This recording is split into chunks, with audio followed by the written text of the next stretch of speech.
অনেক ভাই আমাদেরকে ভুল বোঝে, অনেক ভাই ওলামায়ে ইকরামদেরকে রাজাকার মনে করে, না বুঝে ওলামায়ে ইকরামদেরকে যুদ্ধ অপরাধী মনে করে। কথা বলেন ঠিক কিনা?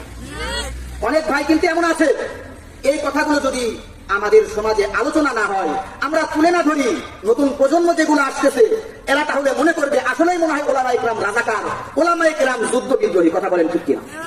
এজন্য অতি সংক্ষিপ্ত সময়ে আমি আপনাদেরকে এই কথাটা বোঝাইতে চাবো, বোঝানোর চেষ্টা করব।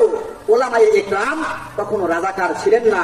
ওলামায়ে ইকরামের কারণেই আজকে আমরা বাংলাদেশের মতো স্বাধীন দেশ পেয়েছি। কথা বলেন ঠিক কি? মুসলমানদের অবস্থাও ঠিক একই হয়েছে। কখনো কাশ্মীরকে ধরতেছে, তাদেরকে লন্ড ভন্ড করে দিচ্ছে, কখনো কাশ্মীরকে ধরতেছে, তাদেরকে নিস্ত নাবুদ করে দিচ্ছে, কখনো ফিলিস্তিনকে ধরতেছে, তাদেরকে নিস্ত নাবুদ করে দিচ্ছে। আমরা মনে করছি ফিলিস্তিনকে ধরছে, ওটা তো অন্য দেশ, আমাদের সমস্যা নাই। কাশ্মীরকে ধরছে, ওটা তো অন্য দেশ, আমাদের কোনো সমস্যা নাই। মুহতারাম হাজিরিন, আমরা যদি এভাবে হাত পা গুটিয়ে বসে থাকি, একদিন আমাদের উপর আক্রমণ আসবে, কেউ আমাদের সহযোগিতা করবে না। কথা বলেন ঠিক কিনা?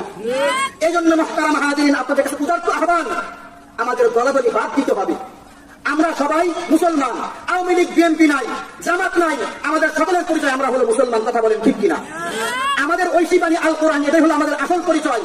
এজন্য আমাদের সবাইকে এক প্ল্যাটফর্মে আসতে হবে।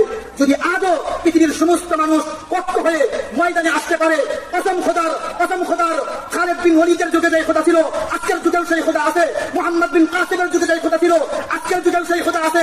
আমরা যদি এক হয়ে আবার ময়দানে নামতে পারি, কসম খোদার আল্লাহ আমাদেরকে বিজয় দিবেনই দিবেন। কথা বলেন ঠিক কিনা? সমস্ত মুসলিম উম্মাহকে এক করার জন্য নিজের ক্ষমতা পর্যন্ত দিয়ে দিয়েছেন।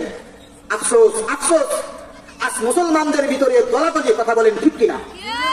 মুসলিম রাষ্ট্র যেগুলো আছে, মুসলমানদের এক রাষ্ট্র আর এক রাষ্ট্রকে দেখতে পারে না।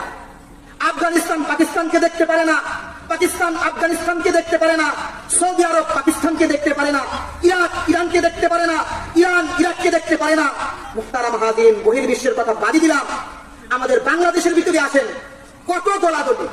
আওয়ামী লীগ বিএনপিকে দেখতে পারে না, বিএনপি আওয়ামী লীগকে দেখতে পারে না, আওয়ামী লীগ বিএনপি চরমোনাইকে দেখতে পারে না। কথা বলেন ঠিক কিনা?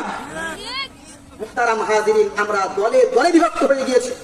এজন্যই আজ মুসলমান বিশ্বের বুকে মার খাচ্ছে, মুসলমানদের একতাবদ্ধ নয়। কথা বলেন ঠিক কিনা? আজ মায়ানমারের মুসলমানদেরকে কি নির্যাতন করা হলো, কোন বাপের বেটা দাঁড়াইলো না মুসলমানদেরকে কেন নির্যাতন করা হচ্ছে। কাশ্মীরের মুসলমানদেরকে কিভাবে নির্যাতন করা হচ্ছে, কোন বাপের বেটা দাঁড়ানোর মতো ক্ষমতা নাই, মুসলমানদেরকে কেন নির্যাতন করা হয়। ফিলিস্তিনের মা বোনদের ইজ্জত লুণ্ঠন করা হচ্ছে, কোন মানুষ নাই দাঁড়ানোর মতো। মুহতারাম হাজিরিন, কাফের বেদিন তারা আমাদেরকে নিজেদের ভিতরে লাগিয়ে দিয়েছে। আমরা নিজেরা কামড়াকামড়ি করতেছি, আর ওরা পুরা পৃথিবী শাসন করতেছে। কথা বলেন ঠিক কিনা? মুহতারাম হাজিরিন।